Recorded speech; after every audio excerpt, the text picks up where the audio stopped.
Dean Grubbs, a world-renowned expert on the ecology of sharks, is preparing for an 18-day research cruise. He is joined by colleagues from Florida State University. The team's mission is to catch deep ocean fish living near the site of the 2010 blowout.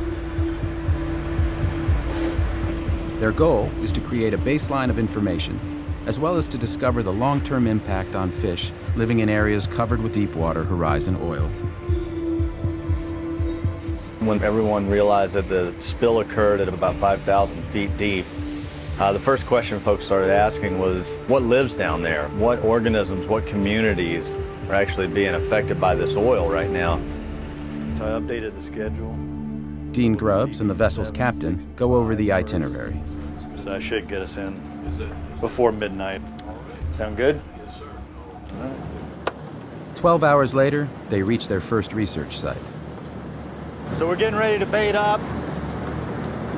So on these sets, we set 50 hooks. They range from little tiny 10-aught hooks that take little tiny baits up to 16-aught hooks that take basically the whole side of a carcass. That allows us to basically catch everything from the smallest of sharks up to the largest of sharks, the big snake eels and that kind of thing, all on the same set. Let me know when you're ready, Captain. All right, going over.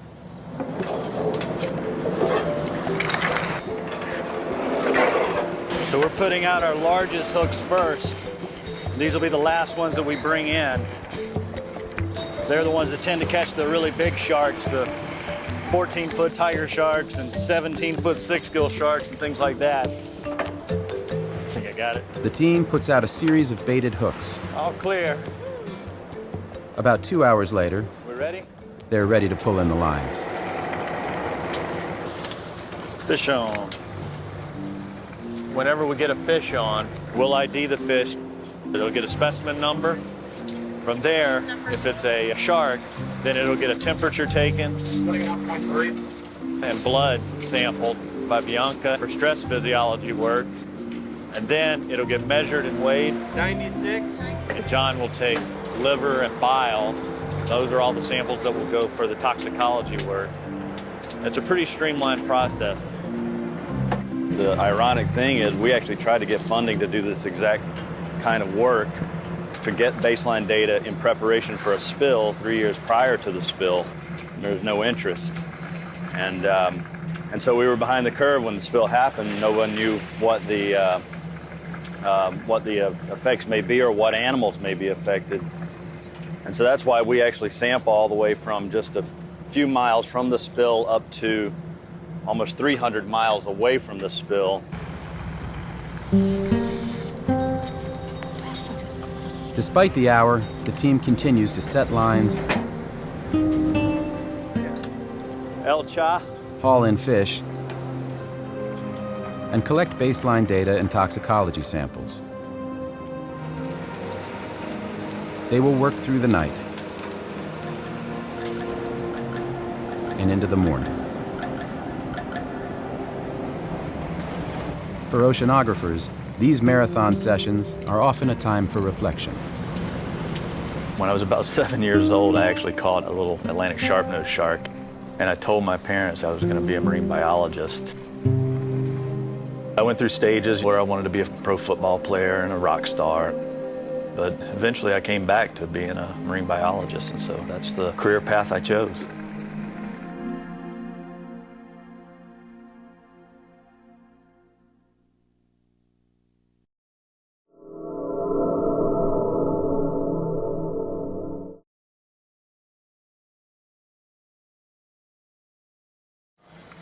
Dean Grubbs, a world-renowned expert on the ecology of sharks, is on an 18-day research cruise. The team's mission is to catch deep ocean fish living near the site of the 2010 blowout. Oh, see bubbles. Got a critter coming. It's a thing of horror films. That's the king snake eel. They're only found in the Gulf of Mexico. That big king snake eel was only described in 1980. You gotta have. Fish on. This one's even bigger. Yeah, they're only in the Gulf and mostly only over here where you got the Mississippi River plume and all the sediment from the Mississippi, that silty sediment. That's what they like.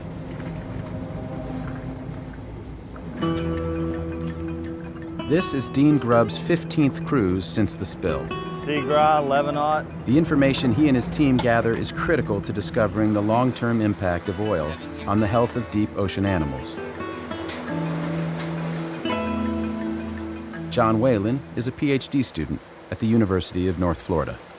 I'm going to look at molecules in their liver that increase in concentration after exposure to pollutants such as oil-related products.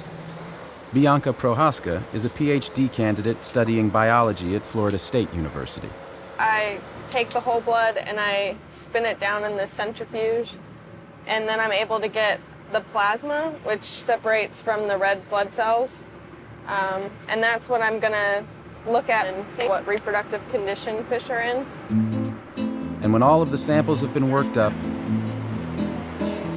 and all the data is logged in, there are still chores to be done. On a small vessel with a limited budget and crew, everyone chips in. No one is excused, no matter how many advanced degrees you have.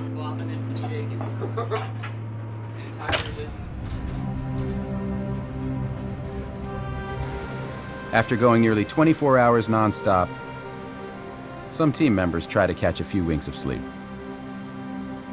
We do keep a pretty intense schedule out here and get maybe 4 hours of, I don't call it sleep because you're on a rolling ship.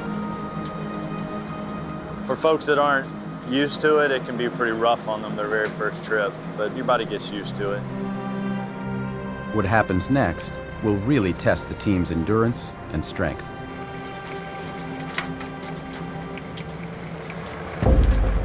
Got a big fish, got a big 6-gill shark coming. Everyone rushes to the stern. It's extremely rare to see a live 6-gilled shark. I bet she's 1,000 pounds at least. We're gonna test that winch. Somebody hold that a second. She's almost too big for the stretcher. This is one of the world's largest sharks, and its appearance is similar to fossil sharks, dating back roughly 200 million years. Go out with the A-frame just a little bit for me. Think they'll hold close. Okay, now up. Real slow, real slow. Keep coming up. Gotta do this fast, guys. Okay, hold it, hold it. 1, 2, 3. There we go. Now we're talking. All right, measurement. A lot of people think about the dangers of dealing with these sharks, and there's certainly dangers. Joe, caudal fin has been bitten. A rolling boat, rough seas. You're working with scalpels and hypodermic needles, taking blood samples and bile samples. Working on the deck of a research ship can be quite dangerous. We try to get her in within about 2 to 3 minutes, but they're pretty tough animals. They say that once you look into the eye of a 6-gill, you'll never forget it. All right, let's get her overboard. The team is now in a race to get the shark back in the water as soon as possible. Out with the A-frame. Go ahead and let her down a little bit. Yeah, just about. Down. Okay, hold what you got. Look at her. She's gonna swim right off. Woo-hoo!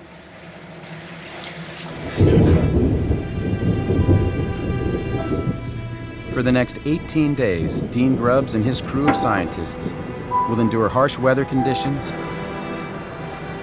lack of sleep, and backbreaking work. For those of us that are field biologists, this is what we live for, what we work for, all the time spent behind the computer, writing grant proposals, analyzing data, writing papers. We only do that really so we can get out here on the boat and collect data at sea.